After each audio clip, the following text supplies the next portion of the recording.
Hey there, so today is the day when we will start programming using Java. I have already started Eclipse. Here is Eclipse and here is our welcome page. So I will close the welcome page by unchecking this option, always show welcome at startup. Alright, and let me also show you the default perspective real quick. So let me reset the perspective. So when you will start Eclipse, it will show like this. So I will modify this a little. I will make the project explorer little narrow and I will also minimize this outline panel. So this looks good to me. Moving forward, I will click on this file menu. We will navigate to new and we will select on project. So this looks good to me. Let me maximize this and we will select on Java project. I will give the naming convention which we follow at Steady Easy. And then the name of the project would be Hello World. Alright, so this seems good to me. Let us click on next. Alright, so everything seems to be good enough. Let us click on no. Alright, so this looks good to me.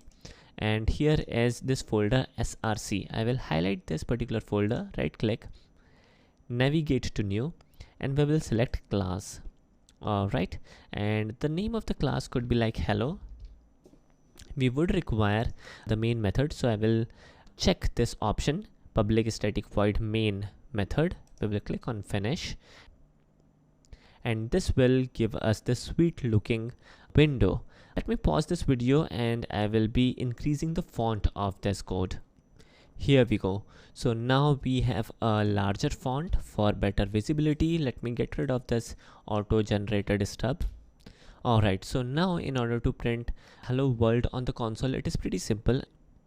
I will simply type in sysout and I will hit Ctrl plus space for autocomplete. And here is the autocomplete.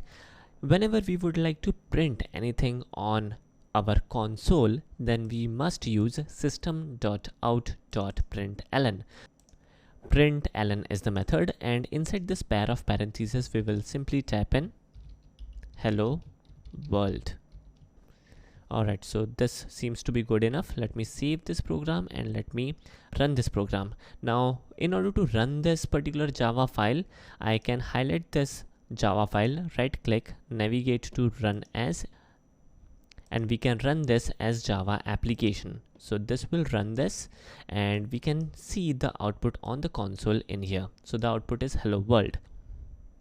Alternatively, if we would like to execute this Java file, then we can highlight this Java file first of all. So on the foreground here is the Java file which is opened. Then we can click on this sweet looking button which says run, and this will also execute our Java file. So that seems to be good enough. Alright, so moving forward, let us quickly check what exactly do we mean by system.out.println. Now what is system? System is a class. What is out? Out is a field, but consider out as a subclass. And finally, we have the println method, and whatever value we will pass to this println method as a string, the exact value would be printed on the console. This particular notation can do much more than this, and we will check how we can make use of this system.out.println in a greater detail in the forthcoming videos.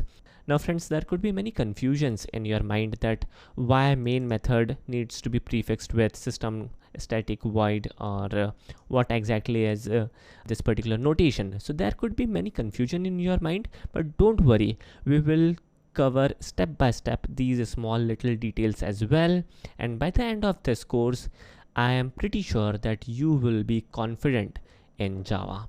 I hope you guys enjoyed this sweet little program, and I will catch you in the next video. Right, take care.